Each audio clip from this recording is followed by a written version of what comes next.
O qələm qrupu nə oldu sizin qrup? Deyirdim ki, mən sizin yazdıqlarınızı heç vaxt oxumaq istəmirəm. Sən mənə deyir, durub burada lağa qoyursan, amma mənim izlənməm bilirsən nədir?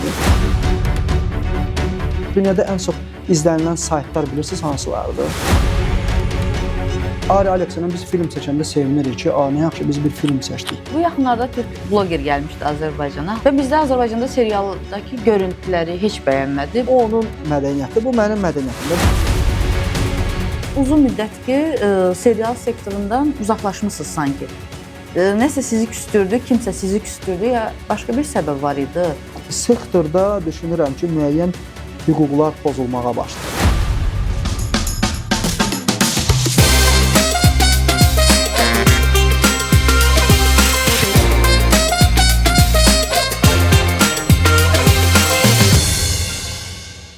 Salam, yenidən sizin qarşınızda olduğum üçün özümü çox şanslı hiss edirəm. Bugün bizim qonağımız bir çox sevilən ssenarilərin müəllifi, senarist, rejissor və aktyor Valeh Əhmədovdur. Xoş gəlmisiniz Valeh müəllim. Xoş gördük, Nigar. Sizin də verilişi mən təbrik edirəm.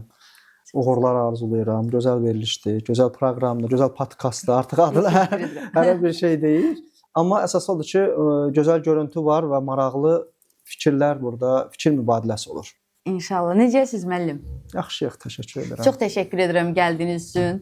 Sizin qarşınızda oturmaq mənim üçün daha həyəcan vericidir. İnşallah müəllim bugün özümüz olacağıq da burada. 100%. Həmişə özümüz olmuşuq bu gün də. İşlər necə gedir Valeh bəy? Təzə yeniliklər varmı? Yaxşıdır. Açığını desəm, hətta bir qəribə bir həyəcan var hal-hazırda ki, yəni yeni bir mərhələ başlayır karyeramda və ilk dəfədir ki, bunu açıqlayıram. Mənə elə gəlir ki, əvvəl elədiklərimizdən birdən-bir olmayacaq təbii ki, amma daha üst levelə keçəcəyik Allah qoysa tezliklə. İnşallah, inşallah. Bu yaxınlarda Türkiyəyə getmişdiniz, işlə bağlı idi yoxsa? Bəli, orada Turan Film Festivalı idi, dəvət etmişdilər. Orada ölkəmizi təmsil etdik. Amil bəylə bir yerdə, müsifər heyətində. Və eyni zamanda bizim dəyərli rejissorlarımızın orada filmləri yayımlandı. Yəni onların içərisində 40 yaşı keçmiş dəyərli rejissorlarımız da var idi. Balaca 2 dənə bacı da var idi, 2 uşaq da var idi. Yəni maraqlı oldu, gözəl günlər keçdi orada və ümumən gördük ki, qarşılıqlı fikir mübadiləsində əslində yəni istedadlı insanlarımız həddən artıq çoxdur və elə bir festivalda bu filmlərin yayımlanmağı, orada bizim dostlarımızın mükafat almağı bizim üçün də çox xoş oldu. Eynən. Yəni düşünürəm ki, başqa ölkələrdə, hələ Türkiyədə, qardaş ölkədə Azərbaycandan daha çox dəyər verirlər sənətə deyə düşünürəm. Bu mövzu bir balaca, indi baxır fərqi var insanlarda, amma set arxasında olan insanların bir çoxunda mən razıyam ki, amma ümumən yəni belə dövlət səviyyəsində götürsək, ümumən yəni bu işdən başı çıxan insanlar səviyyəsində götürsək, yəni elə də fərqlənmir. Sağ olsunlar, hamısı yəni o hörməti qoruyurlar, saxlayırlar. Bu qısqanclıq biraz bizim kolleqalarımızın bəzilərində var, təəssüflər olsun ki, bəzən elə bilir ki, bu qısqanclıqlar, saymazlıqlar kiməsə mane ola bilər. Düzdür, biraz sürəti azaldır ümumən, amma qarşılıqlı dəstək sayəsində tez bir zamanda qəbul etmək sayəsində daha sürətlə məqsədə gedib çatmaq olur. Eynən, yəni istedadlı insan olsa qarşısını heç nəylə kəsmək mümkün deyil. 100%. Valeh bəy, Azərbaycanda ilk serial sektorunda senaristliyə başlayan insanlardan biri sizsiniz. Hətta birincisiz belə deyərdim. Gündəlik seriallar sizlərlə başlamışdı da. Bəs necə oldu ki, birdən belə bir şablon sual verim, bu sənətə gəldiniz? Necə oldu yazmaq qərarına gəldiniz? Ümumiyyətlə ilk dəfə yazmaqla başladınız? Yox, mən ümumiyyətlə əvvəllər ki, mən artıq 16 yaşından, 17 yaşından yazırdım, kiçik belə deyək də skeçlər yazırdım, kiçik əhvalatlar yazırdım. Amma bu daha da peşəkarlaşmağa başladı bir müddətdən sonra və biz Türkiyədə praktikada olduq sahə ilə bağlı və hekayə nədir, hadisə nədir, set nədir, set necə qurulur, setdə ümumiyyətlə nələrə diqqət eləmək lazımdır və oradan da bir çox peşəkarları biz bura dəvət etdik. Hətta hər gün izlədiyimiz serialları, həftə bir dəfə izlədiyimiz serialların mütəxəssislərini dəvət elədik, qarşılıqlı belə təcrübə mübadiləsi oldu və belə bir. Yəni ilk olmaq o qədər də açıqca desəm önəmli deyil də, mən heç vaxt bu ilə öyünmürəm də. Bizdən qabaq da məsəl üçün seriallar edirdilər. Yəni Azərbaycanda bəzi serial olmuşdu, olmuşdu və özü də maraqlı da olmuşdu. İnsanlar tərəfindən maraqlı da qəbul olunmuşdu. Amma sektor halında artıq o bəlli bir necə deyim, dalğa var idi ki, 2010-cu ildə başladı. Ötən ilə qədər yəni ki, çox yaxşı formada davam edirdi və düşünürəm ki, artıq bunun ikinci mərhələsi inşallah yaxın zamanda başlamalıdır. Əgər əl-ələ versək bütün sektorun insanları, sektorun hər sahəsində düşünən insanları ilə bir yerdə əgər əl-ələ versək ki, bu sektor daha da inkişaf eləsin, nələrə diqqət eləməli, kimlərin haqlarına, kimlərin hüquqlarına diqqət eləməli. Bu komanda işidir. Düşünürəm ki, biz tez bir zamanda bu başlamış bumun belə deyək, ikinci hissəsini gətirəcəyik inşallah. İnşallah, inşallah. Özdə siz başlayanda çox gənc idiniz də deyəsən. Bəli, bəli. Neçə yaşınız var idi onda? Onda mənim 26 yaşım, 25-26 yaşım var idi da, yəni belə deyək. Belə deyək də bu sferada böyüdünüz də, belə deyək də. Bəli, bəli. Bəs yəni 25-26 yaşında gənc necə gündəlik bir serial yaza bilirdi ki? Çox çətin deyəsən də yəni. Çətin sualdır. Hə, bəzən bu necə deyim, bu tipli məsələlərdə cavab tapmaqda çətinlik çəkirəm ki, mən belə yazıram, amma bir şey bilirəm ki, mən öz üzərimdə işləyirəm. Hər nə qədər də uğur qazansam, hər nə qədər də tutalım güclü reytinqlər versəm, güclü nəticələr versəm, insanlar tərəfindən sevilsəm, amma mən heç vaxt o euforiya qapılmıram. Dayanmırsınız. Dayanmıram, öz üzərimdə işləyirəm. Yəni çünki dünyada yeniliklər nədir, hansı trendlərə önəm verirlər, hansı mövzular işlənilir, çəkiliş metodları nədir, setlər necə qurulur, bunu dinamikalar necə gətirirlər. Bunlar üzərində mən fərqli-fərqli, yəni sırf öz sahəm tutalım, ssenaristi idisə, rejissorluqsa bu ilə kifayətlənmirəm. Yəni hər şeyi araşdırmağa üstünlük verirəm. Onda da yəni mən həmişə ümumiyyətlə öyrənməyə meyilli olmuşam. Məsəl üçün indi təşəkkür edirəm. Məni biraz qabarıq təqdim edirsiniz də. Çox təşəkkür edirəm. Amma mən özüm də yəni qabarıq bildiyim insanlardan bir şeyi öyrənmək üçün bəlkə başqaları 2 sual verib, amma mən 100 sual vermişəm. Həminki insanlarla vaxt keçirtməyə üstünlük vermişəm. Yəni kimsə gedib əyləncəyə keçirdibsə həminki zaman. Amma mən mənə master klass keçə biləcək gücündə olan insanlarla zaman keçirmişəm. Onlara uyğun suallar vermişəm, düzgün suallar vermişəm. Və ümumən də düşünürəm ki, oxumaqdır, filmlər izləməkdir. Bunlar insana bir şeylər hər zaman qatır. Eynən, dünya görüşünü artırır. Bəli. Buradan da yeni senarist adaylarına müraciət eləyərək deyirəm ki, çox xahiş edirəm. Valeh müəllimi dinləyin, heç olmasa oxuyun və ətrafınızdakı insanlara çox sual verməyə çalışın ki, bəlkə biraz öyrənəsiniz. İnşallah oxurlar.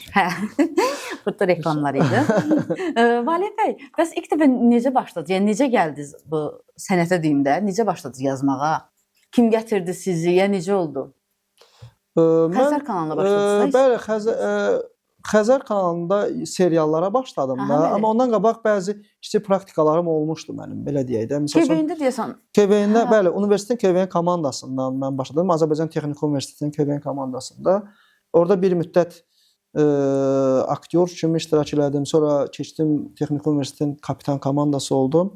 Və ondan sonra artıq müəyyən dəvətlər oldu televiziyada. İlk praktika keçdim. O zaman yəni belə deyək, müəyyən televiziya verilişlərini gedib kənardan izləyirdik, baxırdıq bu necədir, necə deyil, əlimizə düşən imkanlar sayəsində. Belə-belə yavaş-yavaş, nə bilim, ATV-də biz çalışdıq, Lider TV-də çalışdıq, bu kanallarda çalışdıq, amma köklü şəkildə artıq serial sektorunun başlanması, ondan qabaq orada bizim bir skeç proqramımız oldu, orada rəhbəri bəyənmişdi o proqramı. Elə KVN-dən ora bir adaptasiya keçdik. Və bir veriliş, Mix Show adına bir veriliş xatırlayıram onu. Ərsəyə gətirdik. Artıq orada da bəzi rejissorlar, artıq rəhbəri gördü ki, bizdə bu yazma, gecə-gündüz işləmə, çalışma həvəsi var. Artıq yəni bizə belə deyək də serialı başlatmağı uyğun bilirlər. Təbii sonra Elmətdin Cəfərovla biz Bacanaqlar serialı da yazmağa başladıq. O serial da yəni müəyyən qədər və indinin özündə belə bəli, ilk bölümlərdə, bəli. Bu arada yəni Elmətdin Cəfərov hörmət elədiyim insanlardan da. Sonra Tural Sevdimalı məsəl üçün mənim ilk başlayanda mənə mənəvi dəstək verən insanlardan biri olub ki, yəni məsəl üçün insan ilk yazanda komplekslər keçirdir. Dəstək edici. Bizim dövrümüzdə məsəl üçün dəstək verən insanlar az idi, nə barədə ki, yəni bir şey yazanda sanki yanındakı inanmır ki, sən bir şey yaza bilərsən də. Mən məsələn ilk dəfə yazanda Anar Xəlilovdur, sonra Tural Sevdimalının özünün böyük əməyi oldu və onlar motivasiya verirlər. Deyirlər ki, yaz, narahat olma, bir əksiliyin olsa biz buradayıq, yəni biz dəstək verərik. Bu tipli mənəvi dəstəklər almışdıq və hətta Tural Sevdimalı o dövrdə Mərd Show, Maşın Show bu layihənin baş redaktoru idi. Və mənim ilk belə deyək, kiçik praktikalarımdan da bəziləri məhz o proqramlarda olmuşdu. Murad müəllimin apardığı o proqramlarda. Və hal-hazırda da sağ olsunlar, yəni Space TV ilə gözəl bir mərhələyə başlamışıq və orada Vado müəllim, Nərman müəllim, Zemfira xanım, yəni onlar gözəl atmosfer, şərait qurublar orada və orada işləmək çox yəni zövq vericidir. Yəni hansı ki axtardığım bir çox məsələləri həqiqətən insanın mənəvi olaraq axtardığı bir çox məsələlər orada formalaşıb, orada var. Və ona görə hal-hazırda oradakı necə deyim, durumdan çox xoşbəxtəm. Sağ olsun Vado müəllim. Bəli, dəvət elədilər və təkliflər də həqiqətən və sənəti və sənətkarı başa düşən insanlardır həqiqətən. Eynən. Valih bəy, artıq uzun zamandır ki bu sektordasınız. Hətta sizin bir qələm qrupunuz var idi. Bəli. 10 nəfərdən ibarət idi də, səhv etmirəmsə. Onu da qeyd edim tamaşaçılara ki, aramızda qalsın da senaristi siz. Aramızda qalsın, qaynana, ceysiz gəlinlər, həyat sən nə qəribəsən, bir ailəm var, imtahan, ata ocağı və bir çox serialların senari müəlliflərinin biri də Valih bəy. O qələm qrupu nə oldu sizin qrup və onu necə qurmuşdunuz, necə yaratmışdınız? Qələm qrupu əslində 10 nəfər dediniz. O bəlli seriallarda 10 nəfər olurdu, bəlli seriallarda 12 nəfər olurdu. Amma ümumən qələm senarist qrupundan qələm senarist qrupunda çalışan insanlar harası indiyə qədər hesablasaq bir 30-40 aralığı ssenari müəllifi yəni çalışır. Qələm senarist qrupunda bəli, ora faydası toxunub, yəni Azərbaycan seriallarının inkişaf eləməsində böyük əməkləri olub hamısının və hal-hazırda da qələm qrupu müəyyən sayda fəaliyyətini davam elətdirir. Və düşünürəm ki, bu qələm qrupu da, yəni bizim bəzi indi adlarını çəkməyim etik çıxmaz burada, amma bəzi senarist dostlarımız bəzən bu mənə məsəl üçün türklərin biz-bizdur danışanda da, məsəl üçün özəl danışanda da bəzən zəng edib deyirlər ki, biz o vaxtı motivasiyanı səndən alırdıq da, yəni bir senarist olmaq üçün, bir senarist kimi başlamaq üçün, hansı ki, onlarla biz çalışmamışıq bir çoxu ilə də. Və düşünürəm də ki, bu elə bizim sənətin bizə verdiyi ən böyük qazanclardan biridir. Yəni. Çünki onlar gənc idi sizin yanınıza gələndə. Bəs nəyə baxıb seçirdiniz onları? Yazdığı nəsə mövzuya baxıb seçirdiniz, yoxsa necə siz seçirdiniz də? Onları necə seçirdiniz? Yəni? Ən önəmli olan şey bayaq dediyim kimi, mən heç vaxt elə bir insan olmamışam ki, bəzən bir çox sənətkar dediyimiz insanlarda biz egoistliyin şahidi oluruq. Amma mən heç vaxt egoist olmamışam ki, bildiklərimin hamısını qarşımdakı insanla bölüşüm. Və heç vaxt da fərq qoymamışam ki, bu insan 3 ayda bu işlə məşğuldur və yaxud 10 ildə bu işlə məşğuldur. Yəni, onun hal-hazırda mənə, sənətə və eyni zamanda bizim izləyicilərimizə faydası nə qədər çox toxuna bilər, mənim üçün ən önəmli olan şey bu olubdur. Ona görə də o insanlar gələndə, məsələn, öz yazdıqlarını gətirirlər. Məndə belə bir xasiyyət də var ki, öz yazdıqlarını gətirirlər casting olanda və yaxud seçim olanda. Deyirdim ki, mən sizin yazdıqlarınızı heç vaxt oxumaq istəmirəm. Niyə? Çünki insan beynidir də, şuuraltı ilişər qalar orada, bir müddət sonra öz məhsulum kimi çıxar və yaxud məndə belə bir məhsul olar, eyni üz-üzə gələr, o düz çıxmaz da sabah birisi gündə, deyərsiniz elə bunu valic edirdim. Mən onları verəcəyim tapşırıq əsasında seçirdim hamısını. Məsəl üçün, deyirdim ki, serialımızdan bitən bir yeri verirdim onlara, deyirdim, gedim, məsəl üçün, 4 səhnə buna uyğun yazın. Artıq ilk mərhələdəcə mən diaqnoz qoya bilirdim ki, bu insan uzun vədəli senarist ola bilər və yaxud olmaya bilər. O, indi biraz hissiyatla, bəlkə təcrübə ilə olan bir şeydir və ona əsasən də seçirdik və qələm qrupunda ən önəmli məqamlar. Bu çox önəmli faktordur. Biz bir-birimizin danışmasına, səhv eləməsinə imkan verirdik. Ən önəmli olan şey budur. İnsanın yəni səhvində onu sərt tənqid edirsənsə, qışqırırsansa, nə bilim, və yaxud qoymursansa ona, o ikinci fikri orada bildirməyə utanacaq. Yəni, bizdə amma elə bir mühit var idi ki, 10 nəfər, 12 nəfər, 8 nəfər rahat şəkildə 100 dəfə səhv fikir belə bildirə bilirdilər. Yəni, 200 dəfə səhv fikir belə bildirə bilirdilər. Bunun önəmi çox vacibdir. Yəni, belə, bu çox vacib bir faktordur, yəni, belə deyək. Hər adamı var da qələm qrupu, yanınızdadır. Bəli, hal-hazırda daha çox çalışdığım digər dostlarımızla da müəyyən işlərdə bir araya gəlirik, amma Könül xanım, Failə xanım, Türkan xanım bunlarla daha intensiv, daha çox işlər görürük. Artıq ailəvi dostsuz onların arasında demək olar ki. Həm də ailə biri ilə də ona görə. Salamlayırıq Fayla xanımı da. Bəs artıq uzun müddət ki, serial sektorundan uzaqlaşmısınız sanki. Nəsə sizi küstürdü, kimsə sizi küstürdü ya başqa bir səbəb var idi? Küstürdü demək olmaz. Çünki mən heç vaxt küsən şeylə insana təbii ki, müəyyən şeylər təsir edir. Hə. Amma ümumən sektorda düşünürəm ki, müəyyən hüquqlar pozulmağa başladı. Müəyyən sektorda və o təkliflər bizə də gəlməyə başlayanda mən o hüquqları pozaram deyə o işlərdən uzaqlaşdım.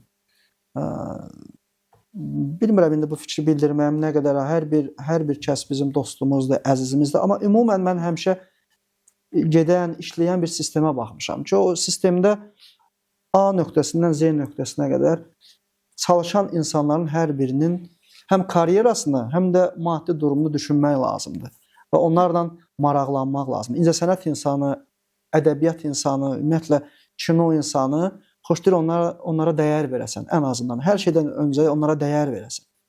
Və o dəyər də olmayınca o insanlar artıq küsməyə başlayır, səhv reaksiyalar verməyə başlayır və bu belə deyək, durumların olmadığına görə mən bir müddət qırağa çəkildim. Amma indi yeni məsələlər gözlənilir və hətta artıq yəni o dediyim kimi ümumi bütün setin, bütün zəncirlərinin hüquqları qorunan bir iş başlayacaqsa inşallah ki, orada olacaq yenə də. Yəni küsməyə zad elə şeylər yoxdur. Əksinə yaş çoxaldıqca elə insan deyir bəzən tənbəlləşir. Əksinə məndə enerji daha da çoxalır. Yeni ideyalar var. Nəinki özümə, ətrafıma, bütün sektorumuza, Azərbaycan incəsənətinə fayda vermək istəyirəm inşallah. İnşallah biz də səbirsizliklə gözləyirik. Onu da qeyd edim ki, Valih müəllimlə biraz utanıram, çox yazıb eləmirəm də. Hər ay Failəyə yazıram ki, yazın da seriallar. Serial yazın oynayaq da, yorulmuşuq. İnşallah buradan da Sübhan mesaj göndərdim Failəyə. Özü tutar söhbəti. Bir də seriallardan sonra artıq 3 filmə deyəsən rejissorluq etdiniz də. Düzdür, yoxsa 4 idi? 4 bədii filmdir, bir dənə sənədli film. Hə, bədii filmlər şey deyirdim. Sizcə rejissorluq çətindir, yoxsa ssenaristlik daha çətindir, aktyorluq daha çətindir? Hamısı çətindir, hamısı çətindir. Yəni durub desək ki, bu belədir. Bilirsiniz ki, hər biri insan münasibətlərindən asılı olur bəzən. Mən həmişə bunu deyirəm ki, rejissorluq işi elə bir işdir ki, prodüserin təşkil elədiyi, prodüser dediyimiz bu kanal da ola bilər, production da ola bilər. Prodüserin təşkil elədiyi imkan daxilində həminki gün aktyorların, aktrisaların ümumi vəziyyətində, orada setdə çalışan insanların dinamikliyində ən sonunda o kameraya ki yazılan bir şey var. Baxın, rejissorun heç bir şey maraqlandırmamalı. Yəni o kameraya yaxşı material ötürməli. Hər bir şeyi elə gözəl idarə eləməlidir. Məsələn, mən İngilis dilində bu sözün director yazılmağı çox xoşuma gəlir. Çünki o orada hər bir şeyi o qədər götür-qoy edib yaxşı bir nəticə çıxartmalı ki, o kameraya yaxşı görüntü girsin. Çünki o kameranın arxasında olan heç bir məsələ tamaşaçı üçün maraqlı deyil. Çıxarsan kamera qalan desən, bilirsiniz, mən də əslində 3 gün çəkməli idim bunu. Sadəcə bəzi insanların kaprizinə görə, bəzi çatışmazlığa görə, bəzi maddi yetməzliyə görə məndə bu alındı. Bunu deyə bilməzsiniz. Tamaşaçı üçün heç bir şey maraqlı deyil. Tamaşaçı üçün o kameraya keçən məsələ maraqlıdır. Ona görə rejissorluğun yükü fərqli ağırdır. Senaristliyin isə yükü tamam fərqli ağırdır. Niyə? Senaristdə yaratmaq sözü çox xoşum gəlmir də, amma olmayan, hələ ki belə bir şey yoxdur da. Yəni ki, necə deyim, o sıfırdan bu şeyləri yazır. Xarakterlər çıxardır ortalığa, hadisələr tapır və hadisələri yazmağa başlayır. Bu zülümlü, həddən artıq zülümlü bir prosesdir. Eynən. Həddən artıq zülümlü bir prosesdir və o xarakterləri ekranda görən təbii ki, sevinir. Amma onları ortaya çıxarınca, onlara hadisələrini düşüncə və bu hadisələr, hamı bir hadisə tapa bilər, hamı bir şey yaza bilər. Amma o hadisə tamaşaçıya nə qədər maraqlıdırsa, baxın, bizim senaristlərimizin uğuru oradadır. Bunun yəni montajçıya da mən aid edirəm. Yəni montaj elə bir asan bir işdir. Montajçı bədbəxt deməyim, məsələn, mən özüm bəzi filmlərində indi çox qabartmağı da xoşlamıram, amma bəzi filmlərində montajı demək olar ki, özüm eləmişəm də, yəni bəzilərində. Amma montaj ssenaristin, rejissorun, prodüserin, hər kəsin elədiyi xətanı montajda çözmək məcburiyyətindədir. Yəni hər bir sahənin belə deyək də öz necə deyim, çətinliyi var həddən artıq. Bir-birinin asılıdır, belə deyək də, bütün sahələr Həddən artıq. O asılıdır, o sözsüz. Yəni aktyorluq, aktrisalıq bəyəm asan bir şeydir. Yəni bizim sənətkarlarımız, sizin özünüzə mən təşəkkür edirəm ki, bizim seriallara, Azərbaycan seriallarına böyük faydamız toxunub sizin. 3 dənə səvrəmsə serialımızda oynamısınız da siz bizim. 1, 2, 4 dənə. 4 dənəsində, birini yadımdan çıxartmışam. Həyat səninlə qələbəsində də oynamışdın. Həyatı bilirəm. Bir aləm var. Bir aləmi də bilirəm, imtahanı da bilirəm. Gəlinlər. Hə, Ceysiz gəlinlər yadımdan çıxmışdı bax. Hə. Ordadır. Yəni indi bu kameraya keçən materialın da mən eləmirəm onu, ssenarist eləmir, montajçı eləmir. Bu siz ötürürsünüz də orada, o emosiyanı siz ötürürsünüz. Yəni tamaşaçı üçün yenə də rejissorun orada qışqırması, gülməsi və yaxud sizin həminki gün evdə problem olmağınız onun üçün maraqlı deyil. Yəni ona görə necə deyim, incə sənət elə ona görə deyirlər. Burada o qədər incə davranmalısan ki, insanlarla maraqlanmalısan, sənətkara qiymət verməlisən, dəyər verməlisən. Bəzən bu dəyər verməyi də bəzən deyirlər ki, bax sən filan kəsə düz deyirsən, dəyər versən də, amma o biri o cür sözlər deyirsən, gözəl iltifatlar edirsən, qəşəng kompetent. O onu başa düşmür.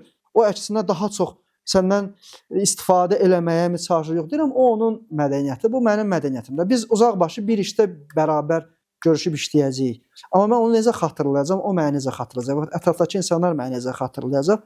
Ona görə insanlar bir-birinə mən düşünürəm ki, xoş söz deməlidir və xoş söz deyən insanların qədrini bilmək lazımdır. Mənim də çox müdirlərim olub indiyənə qədər. Hərəsinin öz idarəçilik metodu olub. Amma mən misal üçün çox disiplinli müdirlə hansı ki hər bir şeyə göz yuman müdirin arasında fərq qoymamışam. Mən onun da iclasına zamanında getmişəm, onun da iclasına zamanında. Onun qədrini bilmişəm, dəyərini bilmişəm. Digər də ki, onsuz da mən özüm bunu eləməliyəm. Onu tələb elədiyi şey bizdən nə olub ki, disiplin. Vaxtında olaq orada, vaxtında işimizi görək, vaxtında işimizi təhvil verək. Və şükür Allaha da ki, bu günə qədər bizim təhvil zamanında təhvil vermədiyimiz bir iş olmayıb. Yəni şükürlər olsun. Şükür, çox şükür. Bəs filmdə, rejissorluq etdiyiniz filmlərdə gözlədiyiniz nəticəni aldınız, yoxsa nə gözləyirsiniz, nə oldu?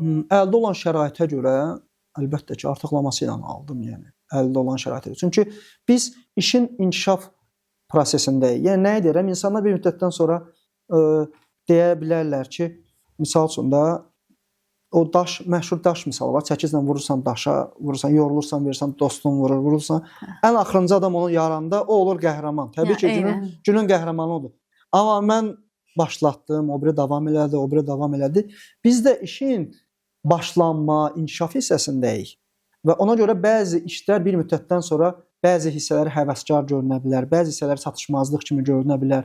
Amma bizim elədiyimiz son iş əvvəlki işdən fərqlənmirsə, hə, baxın bu problem ola bilər. İndi deyirəm ikinci mərhələyə ki başlayacağıq. Baxın orada biz bəzi problemlər yaşayacağıq. Çünki sektorumuz bir balaca zəiflədi, bir balaca cılızlaşma getdi, bir balaca zəifləşmə getdi ümumi. Amma indi onu götürüb başlayanda sən o məcbursan bir balaca aşağıdan götürüb və ilk başda müəyyən çətinliklərimiz olacaq, çatışmazlıqlarımız olacaq. Amma əminəm ki, daha sürətlə artıq o ikinci etapa gəlib 1 ilmi, yarım ilmi bilmirəm. Mən 2 il demirəm ona Allah qoysa. Əgər davamlı o şey olsa tez bir zamanda sürətlə inkişaf edəcək. Ona görə rejissor kimi istədiklərimi bu məsələləri nəzərə alaraq, hamısını nəzərə alaraq bir sonrakı işim əvvəlki işimdən mənə görə daha yaxşı olubdu. İnşallah, inşallah. Daha da yaxşı olacağını ümid edirəm və buna əminəm. O işdə siz varsınızsa. Çox sağ olun. Valih bəy, siz 2015-də başladınız da bu gündəlik seriallara. Yoxsa 2010-da? Gündəlik 2013-də başladıq. Gündəlik seriallara. O dövrdə başlayanda biz də işləyirdik. 2013-dən sonra gəldi təbii ki bizim nəsil. Çox yaxşı dəyər verirdilər, belə deyim, gündəlik serial aktyor, aktrisalarına. Mən indi aktrisa tərəfdən danışıram.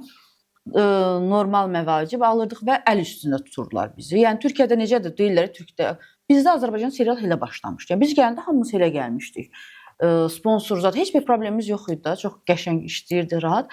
İndi üstündən artıq 20 ilə yaxın zaman keçib, 20 ildən də çox daha çox inkişaf etməli idi əslində. Amma gəldik, bura çatdıq, dayandıq, enişə getdik. Bunun səbəbi nədir görəsən? Hal-hazırda enişdədir Azərbaycan sektoru, serial sektoru. Belə düşünürəm. Ümumən baxın, bu kontent deyək də, audiovizual kontent deyək buna. Bu kontentin həmişə biz öndəki insanların görürük, arxasındakı insanları görmürük. Məsələn, Türkiyənin olsun, Amerikanın olsun, məşhur talk show-larını götürək. Və o arxada olan insanların nə qədər çox olması işin keyfiyyətinə, söhbət peşəkarlarından gedir. Nə qədər çox olması, bu işin daha da keyfiyyətli olmasına gətirib çıxardır. Yəni mən düşünürəm ki, indi birəbir mən bilmirəm hansı setdə nə baş verir, nə edir də, amma arxada olan cılızlıq, arxada olan zəiflik, diqqətsizlik mütləq şəkildə kamera önünə mütləq şəkildə təsir eləyir. Və aktyor aktrisanın oyununda da bunu sezirsən. Ümumən setin get-gedə serialın get-gedə fayda vermədiyini, insanların artıq zövq almadığını, onu belə yəni ki, tamaşaçı hiss eləyir. İndi mən düşünürəm ki, bu kadr arxası, məsəl üçün maraqlanmaq lazımdır. Misal üçün deyirəm, amma mən səmimi şəkildə etiraf edirəm bunu. Bədii film çəkərkən, orada o qədər ştatlar var ki, baxırsan ki, ayda bu ştatı biz uzun zamandır istifadə eləmirik. Belə bir ştatda olmalıdır axı. Hansı ki, biz get-gedə sayının çoxalmağını gətirirdik. Yəni məsələn, ilk dəfə setdə 20 nəfər işləyirsə, gələn dəfə 25 nəfər işləyirdi, 30 nəfər işləyirdi və bunlar işin vacib hissəsində dayanırlar. Eynən. Bu bədii filmdə də belədir, bu serialda da belədir. Sən bunun heyətini cılızlaşdırdıqcan, azaltdıqcan, həm kadr önündə, həm kadr arxasında bu, yəni təbii ki, gətirib dediyim kimi pis nəticələr çıxacaq və hətta bir müddət sonra xaosa gətirib çıxacaq və bir müddət sonra izlənməməyə gətirib çıxacaq, bezdirməyə çıxacaq, imtinaya gətirib çıxacaq hər bir şeyi. Amma yəni mən düşünürəm ki, bu kadr arxasında həddən artıq yenə də buradan bacardığımız qədər bizim sənətkarlarımıza bir xoş söz deməklə, bir iltifat eləməklə, kiçik bir nə bilim, bir diqqət göstərməklə heç bir şey itirmirik biz. Bir müddətdən sonra onsuz da bu gedəndə insanlar səhv eləyir, səhv reaksiya verir, qədrini bilmir, amma bir müddətdən sonra başa düşür, artıq qədrini bilməyə başlayır. Ona görə sayı çoxalmağa başlayır. Yəni kimsə deyə bilər, serial elədir, seriallar belədir, amma seriallar mən öz elədiyimiz seriallardan deyirəm ki, nə qədər insanlar orada mənəvi rahatlıq tapıb, mənəvi güc alıb, çıxış yolu tapıb. Yəni mən saya bilərəm bunu, ümumən saya bilərəm, sayını çox edə bilərəm. Ona görə düşünürəm ki, serialdır, filmdir, bunlar gözəl təbliğat metodudur. Bundan yaxşı mənada istifadə etmək lazımdır. Eynən. Amma hal-hazırda Azərbaycanda serial, nə bilim, normal serial səviyyəsində deyil sanki. Mənə elə gəlir. Yəni heç birini tapa bilmirəm də, görə bilmirəm. Halbuki bəzən bizim izlədiyimiz rejissorların serialları var idi ki, reytinqlərdə birinci yer dedilər. Baxsan onlar belə artıq tutuzdurmuş, tutuzduranlar belə, yəni o deyil də, insanlar tərəfindən çox izlənirsə bir serial, reytinq verirsə, bu o demək deyil ki, məncə o daha səviyyəli, keyfiyyətli işdir. Yəni mən belə düşünürəm, bilmirəm. Bu mövzuda bilmirəm, yendim reytinq incələmələri bir balaca başqa sahədir də, açıqın desəm. Amma bəzən, misal üçün bizim bir filmimizdə, siz də oynamışdınız o da səhvlərim. Show filmində. Hə, oynamışdım, bəli. Onu deməmiş kimi olmayın.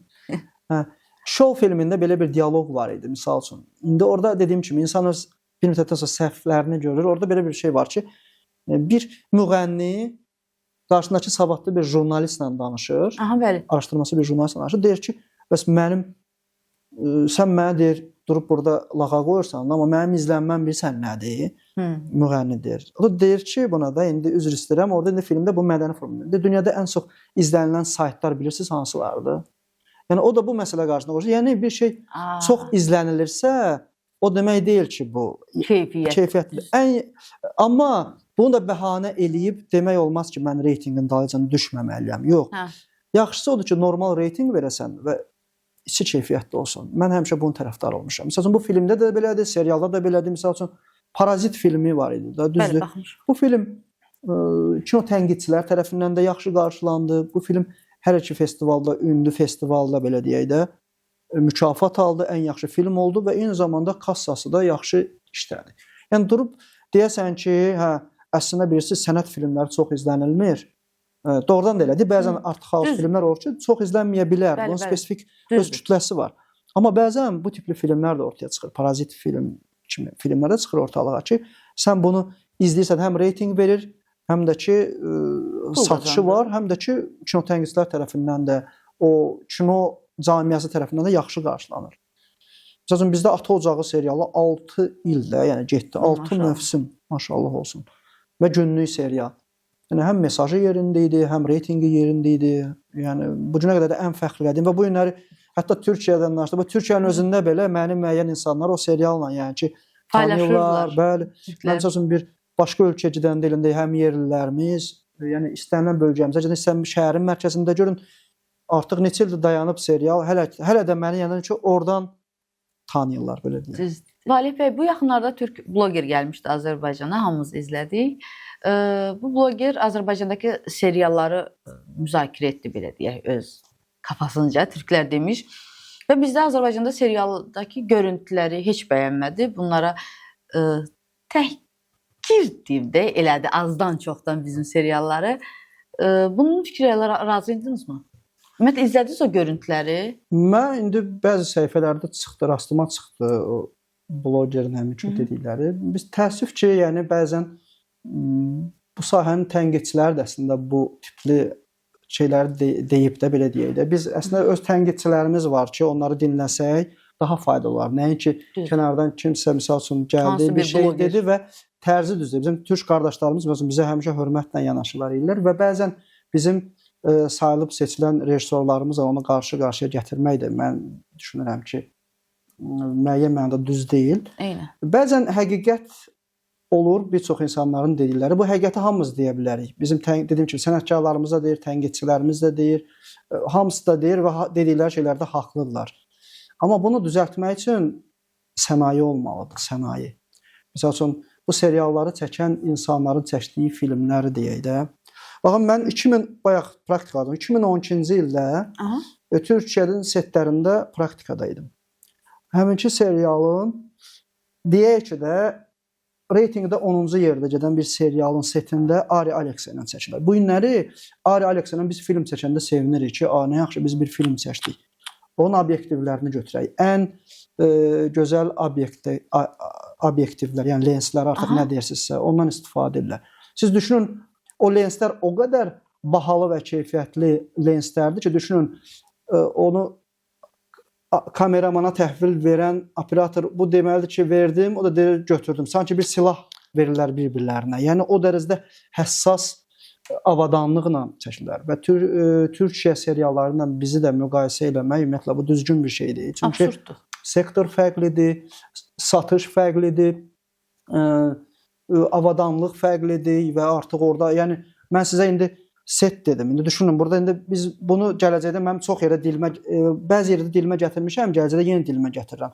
Orada ümumiyyətlə plato deyilən məkanlar var, plato. Hazır tikilib binalar, 5 mərtəbəli, 6 mərtəbəli binalar və sən gedib hansısa xəstəxanadan xahiş eləmirsən, gedib hansısa ofisdən, bankdan xahiş eləmirsən ki, mənə 3 saatlıq icazə verdi burada çəkimdə. Eynən. Və girirsən hazır məkanın ofisi və bunlar fərqli-fərqli 3 sənəsində mən özüm olmuşam o platoların və indi axırıncı dəfə gedəndə sayların daha da artdığını gördüm yəni.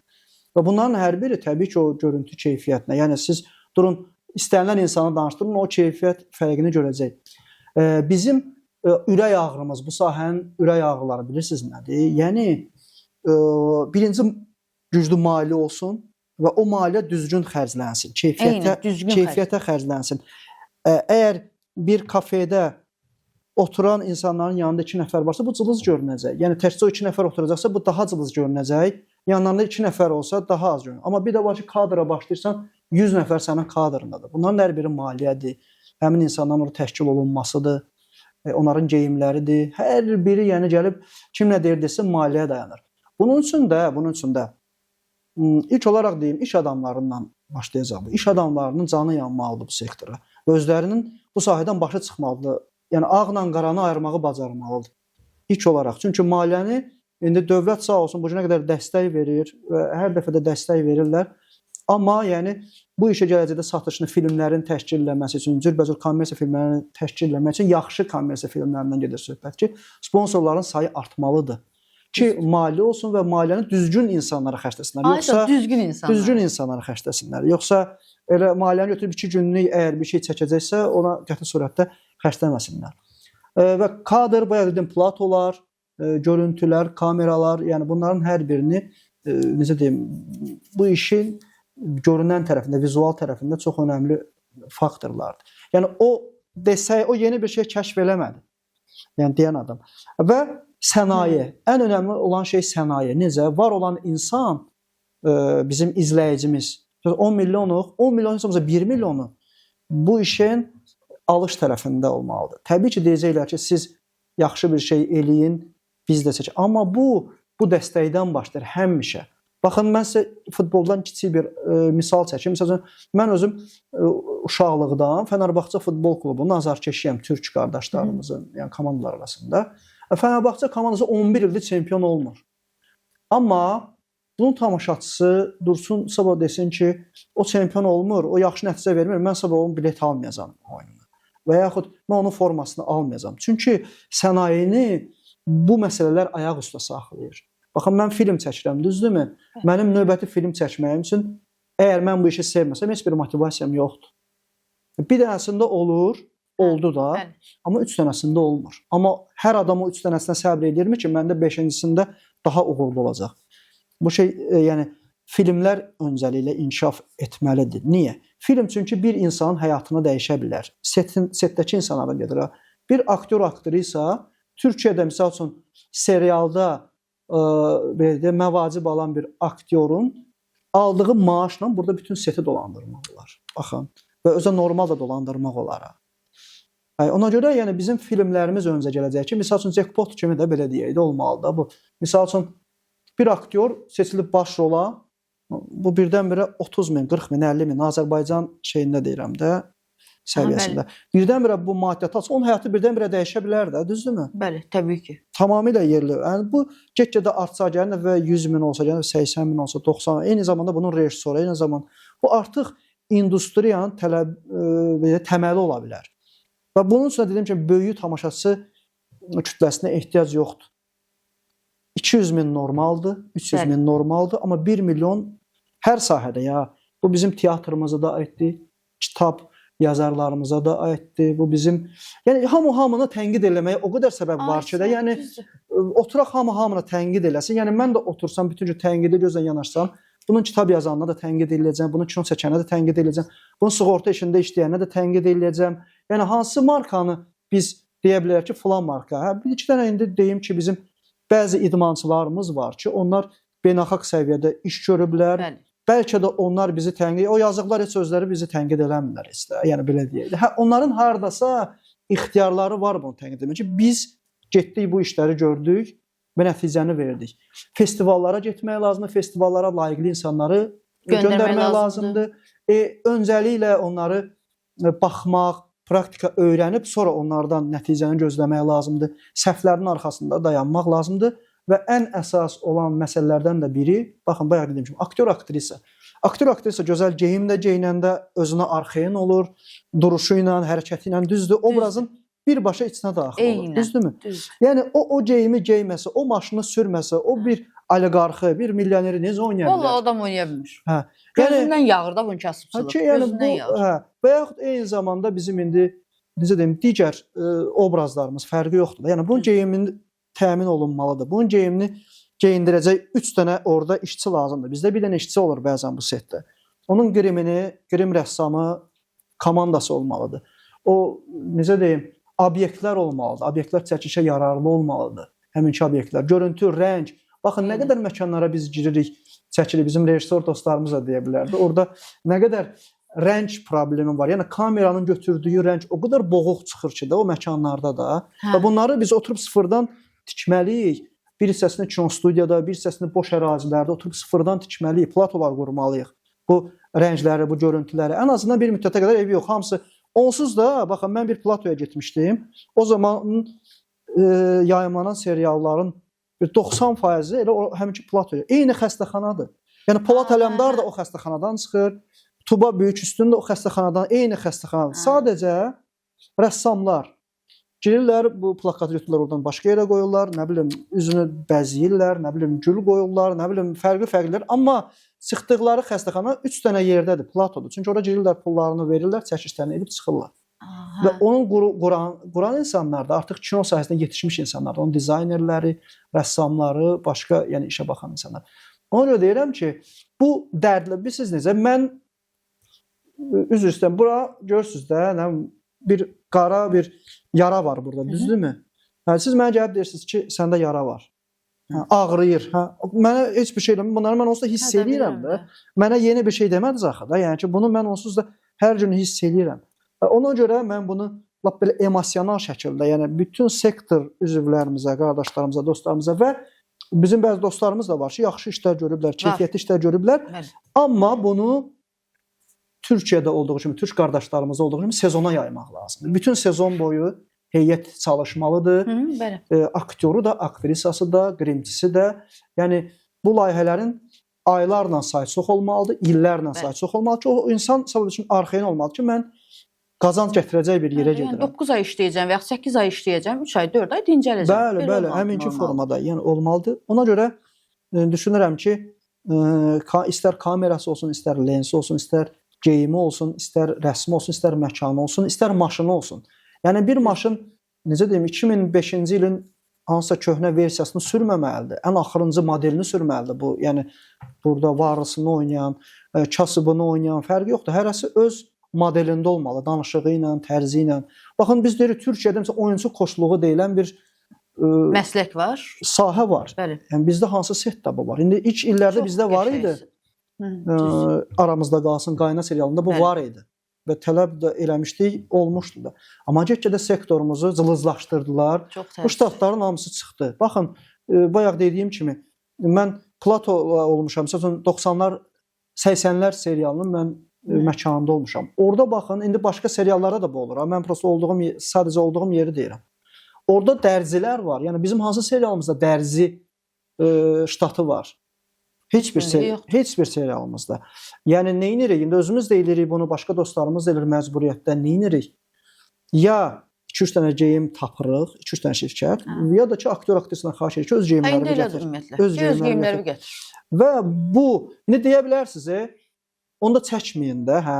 Amma biz gözəl gələcəyə ümid edirik axı da. Yəni onda biz də deyək ki, çörək bişirməyin də, misal üçün, və yaxud sığorta işləməyin də, nə bilim, maşın satmayın da. Çünki hərəsinin dərinliyinə varanda, düzdür, orada da yəni ki, oyunbazlar var hər birində, insanlara aldadan insanlar var, işin keyfiyyətini verməyən insanlar var və bu daha vicdanlı insanların qarşısını alır, onlara. Baxın, 3-4 dənə sektoru deyək, məsələn, ev makler. Bəli. Deyir ki, maklerlər üzr istəyirəm, maşenlikdir. Misal üçün, bəzi adamlar deyirəm ki, onların hamısını aid eləmək olmaz bunu. Varmı o insanlar? Var. Biz sadəcə bütün insanları ləkələyirik. Maşın alverçisi, misal üçün, yalancıdırlar, elədilər, hamısı elə deyil axı. Usta, yalancılar, sığorta işçisi, yalancıdırlar, yox, elə deyil.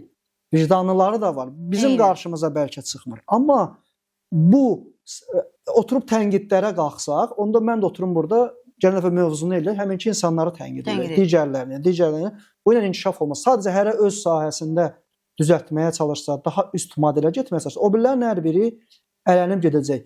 Təəssüflər olsun ki, bizim inandığımız bəzi dostlarımız da bir də görsən ki, bulaq gəlir də, bulağın, yəni daha da gedib dərinlikdə mənbəyini tapıb biraz da artırmaqdan, işte bulağın qabağına bəzi məsələləri qoyuruq, biz də cılızlaşdırırıq, biz də pisləşdiririk və ümumən o dediyimiz şey daha da geriyə gedir, daha da pis vəziyyətə gedir. Artıq neçə zamandır geriyə gedirik, belə deyək də. Məsələn, baxırsınız, son zamanlarda ona rast gəldim, hətta filmlərimizdə belə rast gəldim. Adamın, məsələn, bəzi insanlar istedadlıdır, çox istedadlı bir insanlardır. Məsələn, sizin kimi qəşəng ssenari yazır, adam istedadlı rejissordur, yaxşı aktyordur. Bir dənə problem var, maliyyə. Adamın sponsoru yoxdur və yaxud da bir də yaltaqlıq da bu işdə çox əhəmiyyət kəsb edir. Yaltaq deyil də, bu adam yaltaqlığı yoxdur, sponsor da yoxdur və adamı yoxdur. Belə ağız aça biləcək bir adam yoxdur. Amma başqa birisi gəlir. Bu adamın heç istedadı yoxdur. Yəni ağlından nə gəldi yazır da, belə deyim. Sadəcə beyninə bir şey qoyur ki, mən ssenari yazmaq istəyirəm, bunu çəkəcəm. Özü yazır, ağlına nə gəldi, başlayır rejissorluq eləməyə və aktyorluq eləməyə. Amma nəyi var? Adamın pulu var müəllim. Ya sponsor var, ya tanış var, ya yaltaq da, yəni ağız açacaq ona buna. Bunu çəkir. Sizcə bu haqsızlıq deyil, yəni sənətə haqsızlıqdır mənə görə. Sənətə haqsızlıqdır, amma bu işin bayaq dediyimiz kimi də, baxın, sınaq mərhələsi də var. Sınaq mərhələsi də var. Baxın, bu misallar bilirəm, bu tipli insanlar var, həddən artıq çoxdur. Ümumiyyətlə insanlar bizim sahədə, ümumiyyətlə hər sahədə insanlar hər zaman əlaqədə olmalıdır bir-birləri ilə. Yəni xatırlatmalıdır. Çünki insanlar bir-birindən uzaqlaşdıqca yaddan da çıxırlar. Mən düşünürəm ki, o istedadlı olan insanlar, mən indi istedadlı sayılıramsa belə deyək də, mən özüm də yəni elə işlər olur ki, 100 dənə iş görürəm. Məsəl üçün 101-cini eləmək üçün bəlkə 50 dənə, 60 dənə qapı döyürəm. Baxın, bu bizim işin sınağıdır. Bir var deyəcəksən ki, onlar kimdir? Mən gedəm qapı döyəm. Xeyr, bizim işdə hər şey yenidən sıfırdan başlayır. Yəni təzə bir işə başlayanda hər şey sıfırdan başlayır. Amma siz şey deyilsiniz də, mən üzr istəyirəm ifadənizi böldüm. Bəzi insanlar yaltaqdılar sadəcə müəllim. Sizin istedadınız var, yəni əminsiniz ki, deyəcəksiniz ki, bunu eləyə bilərəm və sizə güvənəcəklər, bu işi sizə həvalə edəcəklər. Bu insanlar güvəniləcək insanlar deyil. Sadəcə yaltaqdılar. Bəzi insanlar da xoş gəlir, eqolarını tatmin edirlər, onlara kimsə yaltaqlananda pul verirlər bir üzüm. Yaltaqlıqla bağlı mənim beynimdə maraqlı bir fikir var. Yaltaqlıqla bağlı maraqlı bir fikir var məndə. Və hətta özümün də xoşum gəlir o fikrimdən ki, yaltaqlıqla mədəni insanı bəzən qarışdırırıq bizdə. Ay, sağ ol, düzdür. Yaltaqlıq mən düşünürəm o vaxtdır ki, insan özündən böyük və ya işçisəyi vəzifədə olan və ya işçisəyi insana dediyi iltifatların yarısını özündən aşağı bildiyi insanlara eləmirsə, onda mənə elə gəlir ki, yaltaqlıq xüsusiyyətləri ola bilər o insanda. Eyni. Amma deyək ki, hamısına demirəm ki, elə hamıya qarşı diqqətli olmalıdır, hamıya qarşı. Amma ən azından özündən vəzifəcə aşağı və ya işdə aşağı insanların heç olmasa ikisinə, üçünə iltifat eləməyə bacarsa, o mədəni insanlar. Düzdür. O dediyiniz metodlardan əlbəttə kabinet adamları var, hər şirkətdə var və dünyanın hər bir yerində var. Məsələn, Ford Protiv Ferrari belə bir film var. Orada da baxırsan ki, bir insan əli ilə nə bilim, maşını düzəldir, əli qaradır, üstü geyimi qaradır. Gecə-gündüz ancaq işin altındadır. Kimsə qalsıq girir kabinetə, 2 dəqiqə həminki insanın əməyini vurur yerə. Yəni bu dünyanın hər bir yerində var, bizdə də var. Bu həmişə olacaq. Mən onlara necə deyim, həmişə ironiya ilə yanaşmışam. Hətta bizim bəzi o vaxt TVN olan dostlarımız var.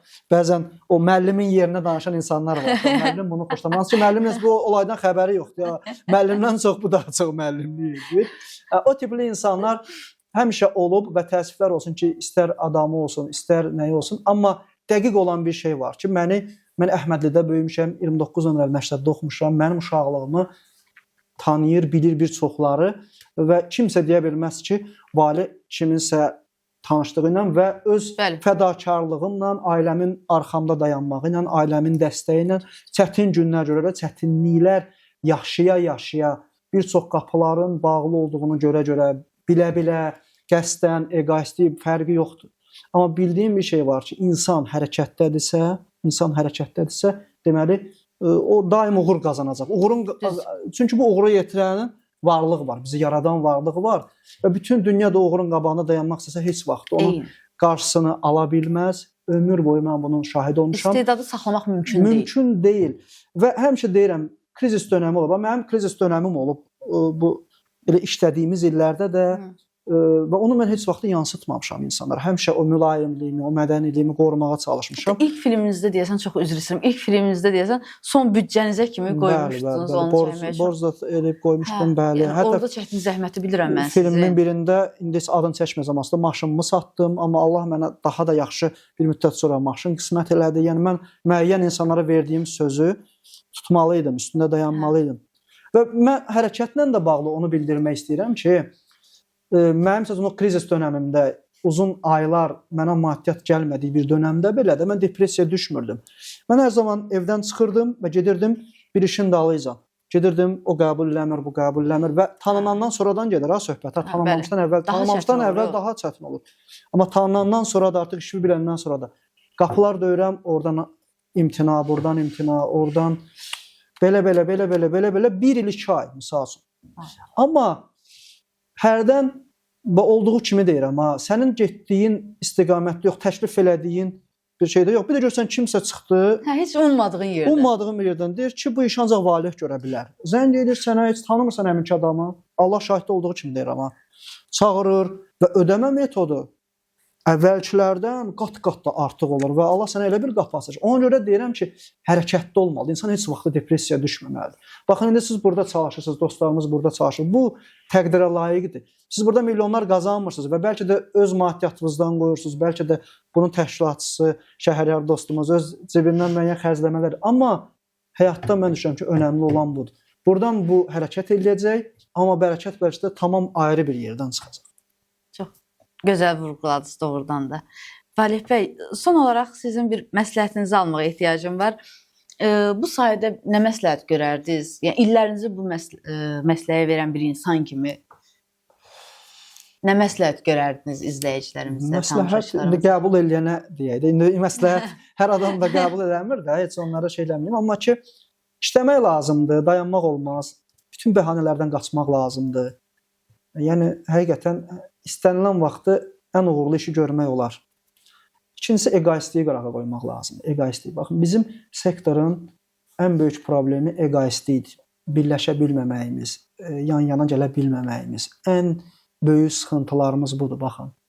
Və sektoru ortaya çıxartmaq üçün bunu bilirəm, bu çıxışla düzələn bir şey deyil. Bizim milyonlarla tamaşaçımızın kinoteatrlara gəlib öz sənətkarının dəstəyini verməsi lazımdır. Sənətkar birliyiniz milyonlarla, ha. Düzdür. Uzaqbaşı 100 minlərlə. Və bu, inanın ki, bu sahədə çalışan vicdanlı insanlar var, onlara gözəl motivasiya verəcək və onlar yeni işlər ortaya çıxardacaq. Yəni hərəkətli olmaq lazımdır. Həmişə dediyim kimi depressiyaya yer verməmək lazımdır. Həyat müvəqqətidir. İncitmək olmaz kimisə, xətrə dəymək olmaz. Mən misal üçün mənim özümün çox xətrimə dəyənlər olubdu, amma bunu hiss elətdirməmişəm qarşıda. Mən mədəniyyətlə həminki insanlara ən yaxşı dediyim kimi kobud sözü deməməyə çalışmışam, özümü saxlamağa çalışmışam, amma nə qədər müddət biz bir yerdə oluruq da. Amma dəyər verdiyim insanlara da, hörmət gördüyüm insanlara da həmişə o hörməti saxlamağa çalışmışam. Və bir şey də deyim ki, yəni biz bəzən bir layihə eləyirik, bəzən 2 layihə eləyirik, bəzən 3 layihə eləyirik, amma bizim sənətkarlarımız elə siz qarışıq, digər dostlarımız qarışıq, sayı həddən artıq çoxdur. Yəni biz bütün layihədə, bütün teatrlarda olan, bölgələrdə olan aktyor, aktrisanı öz layihələrimizə çağıra bilmərik. Təbii ki. Amma həmişə bunu götür-qoy eləyəndə diqqət eləsinlər ki, mənim filmimdə xalq artisti də ola bilər, əməkdar artist də ola bilər, təzə tanınan aktrisa da var, aktyor da var. Ümumiyyətlə bu sahəyə bəzən aidiyyəti olmayan bir insan var ki, onun arzusudur burada çalışmaq. Mən də onun arzusuna çatdırmağa çalışmışam. Yəni bu mənim hər filmimdə, hər serialımda görəcəyiniz bir mənzərədir. Bəli. Çox təşəkkür edirəm Valeh bəy. Sizlə çox xoş oldu söhbətimiz. Təşəkkür edirəm gəldiyiniz üçün. Çox sağ olun. Minnətdaram. İllər sonra sizi qarşımda görməyi də biraz daha çox həyecanlandırdı məni. Estağfurullah. Çox sağ olun. Bir daha təşəkkür edirəm. Buyurun, mən təşəkkür edirəm. Və sonda təşəkkürümü bildirmək istəyirəm. Bizim yaxın dostlarımız Forum Bakıya Telegram səhifəsidir. Əgər kiminizlə tanış olmaq istəyirsinizsə və yaxud da bir iş elanını araşdırmaq istəyirsinizsə ya da bir işçiyə ehtiyacı duyursunuzsa, Forum Bakı Telegram səhifəsinə daxil olub oradan istədiyiniz məlumatları əldə edə bilərsiniz. Sizə də təşəkkür edirəm, bir saatınızı bizə ayırdınız. Bu həyatda kim olursunuz olun, nəçi olursunuzsa olun. Əsas odur ki, özünüz olun. Görüşənədək. Bugün siz də sağollaşa bilərsiniz, müəllim. Sağ olun, izləmədə qalın.